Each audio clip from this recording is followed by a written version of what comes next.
අද අපි ගෙනල්ලා තියෙන්නේ මීඩියා ඉන්ඩක්ෂන් කූකර් එකක්. මේක මම ඇත්තටම ගත්තේ සිංගර් එකෙන් ඇත්තම කිව්වොත් එහෙම.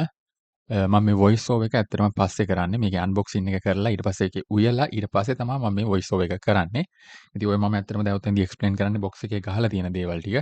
ඒ ටික අමුතුවෙන් කියන්න දෙයක් නැහැ. බොක්ස් එකේ තියෙන ටිකම තමයි මම රීඩ් කරන්නේ. ඒක නිසා ඔයගොල්ලන්ට බලන්න පුළුවන් වීඩියෝ එකෙන් මොනවද මම කියන්නේ කියලා.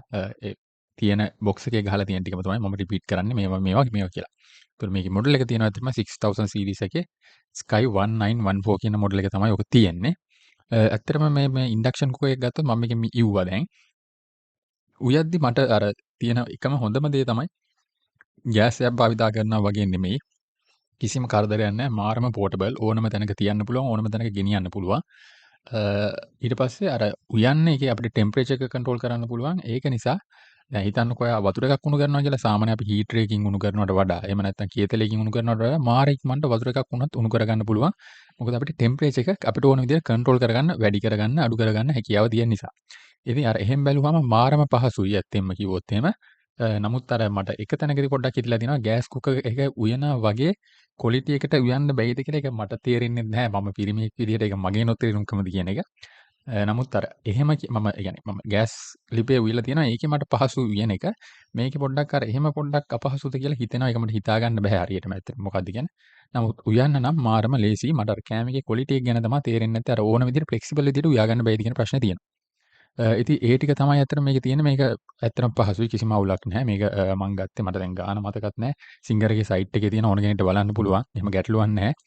ඉතින් ඕකේ ඔය තියෙනවා ඇත්තටම අපිට ටයිම් එකක් සෙට් කරන්න පුළුවන්. ඊට පස්සේ ටෙම්පරේචර් එක අඩු වැඩි කරන්න පුළුවන්. කුකින් ටයිප් තියෙනවා. ඒ ටයිප් එක දැම්මහම මේකට අනුව එයා ටෙම්පරේචර් එක ඔටෝ සෙට් කරගෙන උයනවා. අර ඒ විදිහට තියෙනවා. ඉතින් අපි එතන ඉඳගෙන තමයි සාමාන්‍ය කියන්නේ ඒක බලාගෙන උයන්න ඕනේ. නැත්තම් ටයිම් එක සෙට් කරන්න පුළුවන්. එහෙම ගැටලුවක් නැහැ. නමුත් අපිට හරි කියන්න බෑනේ මේ උෂ්ණත්වය කොච්චර වෙලාවක් යයිද ප්‍රමාණය අනුව මේක නටන්න හරි තැම්බෙන්න හරි පැහෙන්න හරි කියලා. ඒකින්ද එතන ඉඳන් තමයි කරන්න ඕන. ඒ ටික තමයි ඇත්තටම මම ඉන්ඩක්ෂන් කුකර් එකේ මට ඕගොල්ලන්ට කියන්න තිබ්බේ. ඔකේ වෙන නම් දෙයක් නැහැ. ඔකේ ෆෑන් එකක් තියෙනවා. ඒ ෆෑන් එකෙන් ටක් කාලා එයා අපි ඕෆ් කරපු ගමන් මේ කියන්නේ ටෙම්පරේචර් එක 0 කරොත් හරි මේ ඕෆ් කරොත් හරි කරන්ට් එකට ගහලා නම් දෙන්නේ. එයා ඔටෝම ෆෑන් එක කරකලා අර හීටරෙත් ටක් ගාලා නිමලා දානවා. ඒ කියන්නේ ටෙම්පරේචර් එක අඩු කරගන්නවා කොහොම හරි. ඒ වගේ ඉතින් හොඳයි. මාරම හොඳයි. කිසිම ගැටලුවක් නැහැ කියන්න. ඊළඟට ඔය මම පෙන්නන්නේ ඇත්තටම ඕකේ උයන්න ඔය ඉන්ඩක්ෂන් කුකර් කියන එකේ උයන්න අපිට හැම අර මේ කුකින් පෑන් එකකින්ම බෑ. ඒතකොට ඒකට වෙනම තියෙනවා ඉන්ඩක්ෂන් කුකර් සපෝටින් පෑන්ස්. ඒවා ටිකක් ඉතින් ගණන් මම ඔක 4000 ගණනකට ගත්තේ ඇත්තම කිව්වොත් එහෙම. සිංගර් එකේ තිබ්බ සිංගර් එකේ එක මට මතක විදිහට 6000 ගණනක් වගේ වුණා.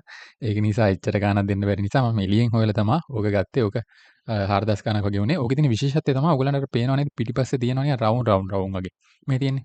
අන්න ඔය රවුන්ඩ් ඒ කියන්නේ ඩොට් වගේ තියෙනවා. නිකන් පොඩ්ඩක් ඇතුළට එබිලා වගේ තියෙන්නේ. අන්න එහෙම තියෙන ඒවා විතරයි අපිට ඉන්ඩක්ෂන් කුකර් එකේ ෆෑන්ස් විදිහට පාවිච්චි කරන්න පුළුවන්.